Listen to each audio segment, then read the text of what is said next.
Hello, friends. It is Abu Berry Lane again with your Health Watch with Friends. And today I have a friend indeed. I am here with my little sister, Simolen Womila. I'll say Jumbam slash Yuyun. So you can inbox me if you want an explanation to all those names. But for now, it's privy information, and I am not going to give up that right now. So, welcome, Simone. Thank you, Barry. Thank you so much. Thank you. It's Yeah. wonderful to be here. So, Simolen and I have come a long way. So, we are more like sisters. So, we are sisters from different mothers. Yeah. And she is a 22 phenomenal, years to be phenomenal precise. nurse. Way back, from way back. She worked a few years in Cameroon as an esteemed registered nurse, and then she relocated to the big US of A, where she is still an amazing and talented nurse. She is not just any kind of nurse, she is a telemetry nurse. So I wouldn't want to do telemetry. That is not me. I am more of a site nurse kind of person. That is my comfort zone. So I give my hat over to Simolen. And besides Thank all these you. Thank you. credentials, what is most fascinating about Simolen is her zeal for speaking up for other people. She is an amazing advocate. She will go great lengths to make sure that people are Oh my, treated fairly. So that is why she is yes. here today to talk to us about the power of a health care advocate. All right. So without much ado, question number one, tell us, what is a health advocate? um, it's very simple. It's someone who speaks up for another person, someone who sees something going wrong and they ask questions. A health advocate is someone who brings better health to others. And we all are, we can all be health advocates in our ways. You do not have to be a healthcare person to be an advocate. If you took your father to the hospital and you're there for him, speaking up with the doctor, asking questions, you are his advocate. It's really important that we understand that a healthcare advocate is not necessarily a uh, a healthcare person. It doesn't have to be a nurse, and even though we nurses, it's part of our oath. We do take an oath to be advocates for our patients, but everybody, a person can be an advocate. Everybody can speak up for health. Everybody can make a change. If you bring health changes to your people, to your community, you are definitely an advocate. Whew, I told you she is passionate about this advocacy stuff. So we need to curb her enthusiasm some, or we're going to stay here forever, right? But she is very succinct to the point, and it's simple. We are all advocates, healthcare Advocates, advocates. You yeah, don't need to yeah. be a healthcare worker. You don't need to know everything about healthcare or people's health to be their advocate. That Mm-hmm, is what I gathered from that you just have to make response. a positive impact, yeah. Mm-hmm, mm-hmm. So, I think one of the things that I really admire about you is your ability to take on challenges head on when you see something going on that is unfair, or you see people being treated unfairly. And I think that is a quality that really comes in handy when you for you to be an effective health advocate. So besides being that Yeah. person that is passionate, that is vexed at injustices of any kind, what other qualities do you think a healthcare advocate should have? Like, what are some of those guiding principles, in other words, to be an effective health advocate? You need to have some compassion. you know, it's important to have some compassion, because being an advocate means that you're putting yourself in another person's shoes, you're speaking up for them, you're trying to find ways to improve their situation. You cannot do that without any compassion. It's really important that we have that empathy and, uh, desire to make it better for another person. And we always remember that once it's better for another person, it's better for all of us. If we have a really sick society, it becomes ineffective. Our production becomes ineffective. But if we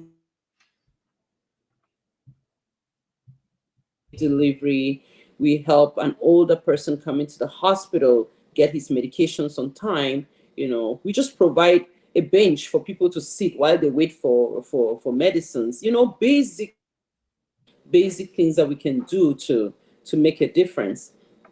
It really, really goes a long way. So it's important for us to be kind. It's important to show some compassion.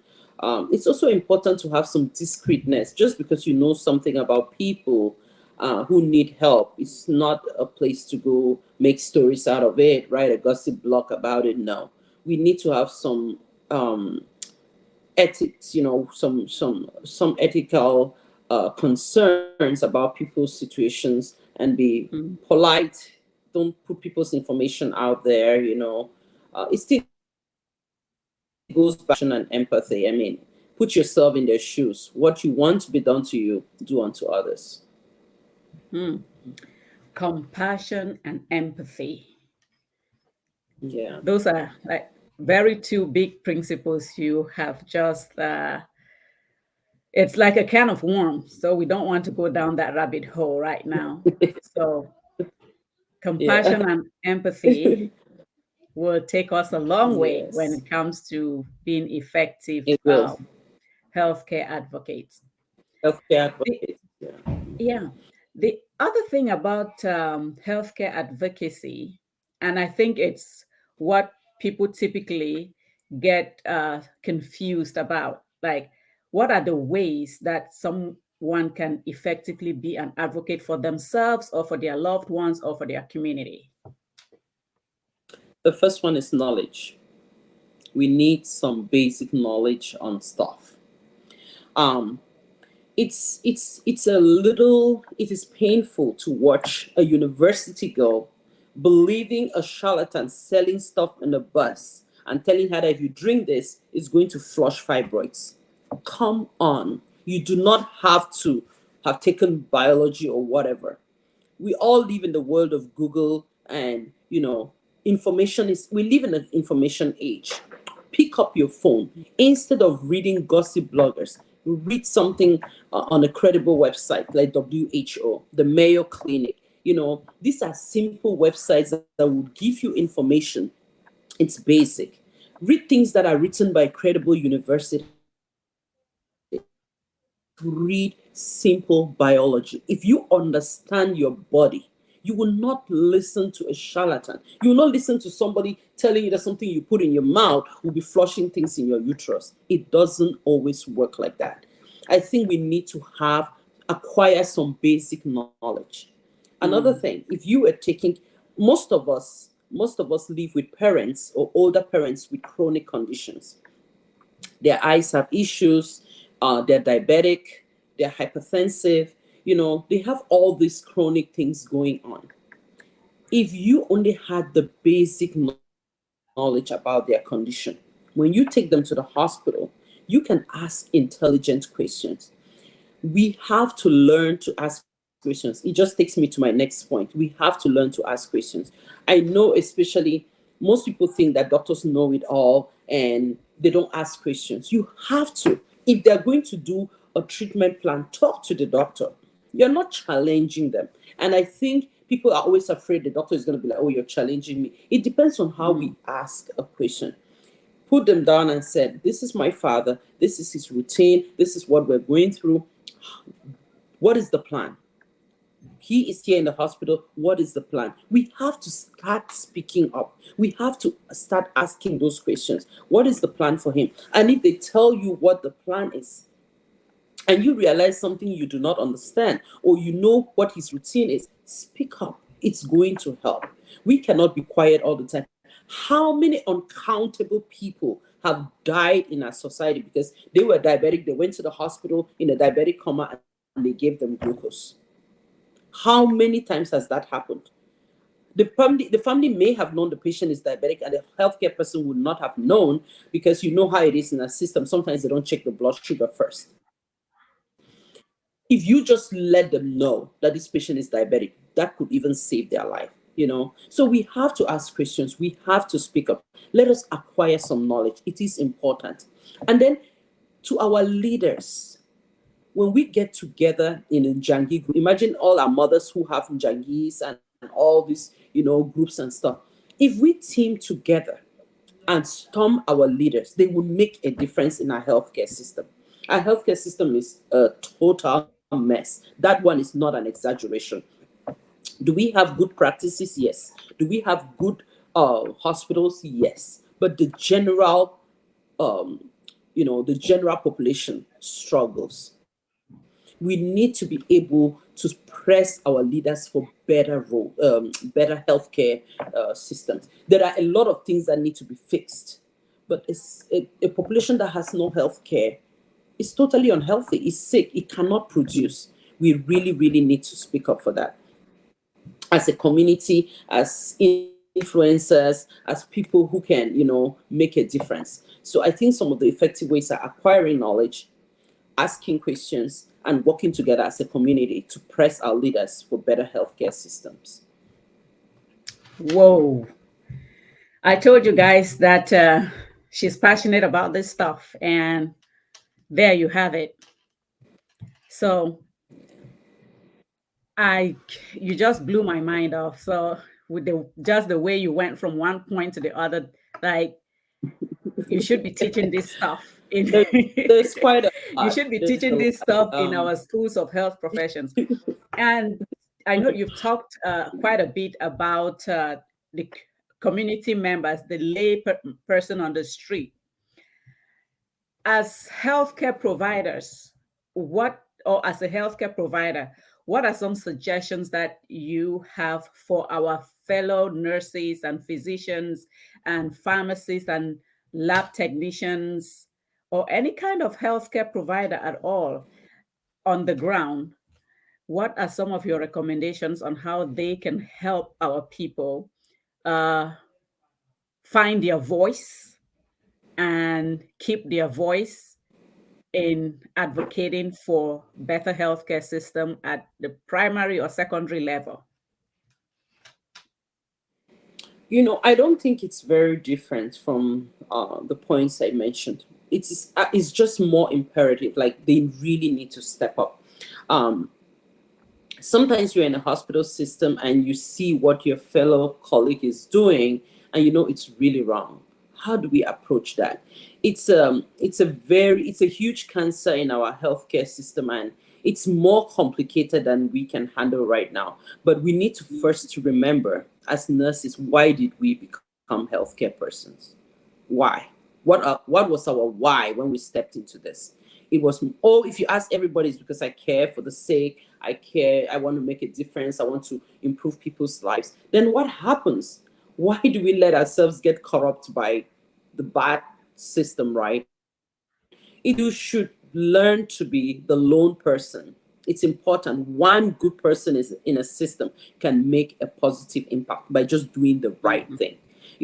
As nurses, we need to remember why we became nurses. As doctors, we need to remember why we became doctors, lab technicians, physiotherapists. Whatever your work is, are you doing it well?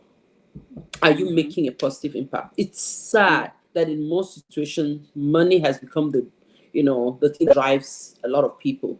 And because they just want to make money, they really don't care for a lot of people's health. They step on people, they do things, very unethical practices. We just need to remember, why did we want to do this in the first place? Let us Mhm. work together. If you are that nurse, you're working, especially at home, in a situation that these things are not right, reach out to other people who think like you. It's a force. When people think together, we can make an effective change. We can demand for things to be done right. Is it hard? Yes. It's not an easy mission, and that's why most people don't engage in it. But the earlier we start, little by little, the better. Even if it's just in one health center, if we can make a difference in one health center, it's very forceful. So I really think that the most important thing is, first of all, remembering why we got into this profession. Let's not let money be the driving force. We all need money to survive, but let it not be the only thing. Mm-hmm. You can see the unending and ethical practices, it just makes your heart very sad. And then we Yeah. can get together. People who think alike can make a difference. You and I are, we definitely make a difference. We come together with our friends with like minds, we come together and we can force a change, a positive change. And keep educating ourselves. There are nurses who Yes. went to school 20 years ago, they've never attended one seminar. We have to, things change. The way you're doing it now was, science has proven that, there are better ways. It worked back Mm. then, but there are better ways. Educate yourself, attend seminars. You improve yourself, then you can go back and improve the health of your people. So Mm. it's really important for health. Healthcare is the one profession that is not stagnant. Things change. Things change every day. New medications come up, new diseases come up, new things come up. We have to figure out better ways to. But if you are still living in the knowledge you acquired in the early 80s or 2000s, even 2010, you are behind. You will not Yeah. be able to help anybody with that. So it's important that we should keep, upgrading our knowledge, improving ourselves, working together, remembering why we got in here first, and don't let external things cloud our minds. We need to have some clarity. We need to really, really remember what our goal is: helping the patient. Thank you so very much, Simon. That Thank you, is very. Thank you. Thank you. that is very, very succinct, and you have covered a lot of grounds on this Yeah. issue of health, being a good healthcare advocate for yourself and for your community and for your loved ones from a community member's perspective and from a healthcare worker's perspective. If I were to sum up everything that Simo has just said, if you forget anything, if you forget everything that she has just said, I want you to remember one thing. Or I actually lied. I want you to remember three things. Number one, educate yourself about your health care, your health, the health of your loved ones. Yeah. Educate yourself. Know what is Basic going thing. on with your body. Know what is going on Yeah. with your loved ones' bodies. Educate yourself. Mm-hmm. Number two, don't be afraid to Mm-hmm. ask questions. You are not asking questions because you want to challenge the doctor. You're not asking questions because you want to challenge the nurse. You're not asking questions because you want to challenge anybody. You should ask questions to understand what is actually going on. So don't be Yeah. afraid to ask questions. Don't be confrontational when you ask those questions, but don't be afraid to Mm-hmm. ask them. And the third thing that she said is that we need to be empathetic and we also need to be sympathetic, because when we have empathy and sympathy, we will be the voice to the voiceless in who are in Yeah. our care And or in our communities. So be somebody that is very empathetic and sympathetic. Educate yourself about your body and about the health of the people that you care about, and don't be afraid to ask questions. So before absolutely. I let you go, do you have any last words for our audience?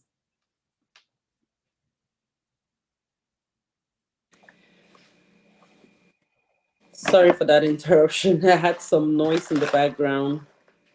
Um, we only have one life to live. We say it like a joke, but it is absolutely true. We only have one life to live. We have to take care of it. We have Yeah. to do our best and just basic healthy things: eating less salt, eating more vegetables, eating healthy, exercising, those things. You're already advocating for yourself by trying to stay healthy. Learning about basic things. Learn and talk to people who know. Ask questions. There is no shame. There is no shame. In Pidgin we say, why you go shame? Why? Speak up. Ask questions. Nobody knows everything. We are talking because this is the area where we are comfortable. If you were to bring up something in IT or something in fashion, trust me, I have no idea. I would be asking the experts. We are only talking about what we are comfortable with. I really, really encourage people, especially young people, young ladies, women. We make a difference. We make a difference in our homes. Women can make a massive impact. I want young ladies, when you pick up your phone, go on a credible website, read about the anatomy of your body, read about simple things, read about how to fight overweight, how to fight, how do you live with diabetes, how do you live with hypertension. So many of us and even our parents are dealing with that. How can you handle those basic things? Learn about it. I'm just talking about those two because I know they're like most common, but there's just a Very lot common. more. Even malaria. If we just clean our environment, if we just clean the environment where we live, we are basically advocating for ourselves, because then you prevent the mosquitoes from coming, you prevent the disease, and eventually you won't end up in a hospital. So just the basic knowledge. Knowledge is powerful, and applied knowledge is more powerful. Thank you so very much for coming here and educating us about health advocacy. I understand you are one busy lady, sister, It's wife, been a pleasure. mom, auntie, nurse, events planner, and much more. Businesswoman. There you go. Thank Yes. you so much for taking Yeah. the time from your hectic schedule to stop by and educate us. And I know this, you just scratched the surface, and you will be back to tell Yeah. us more, not just about health Yes. Yes. advocacy, but plenty of health advice to come from you. Thank you. I really appreciate the And opportunity, friends, Berry. Look forward to that. I look forward to our next topic. thank you. So, friends, here you have Yeah. it. Go be a health advocate for yourself and for your loved ones and Yes. for your community. Don't be afraid to ask questions. For now, bye bye from your friends. Bye. Thank you, guys. Thank you for listening.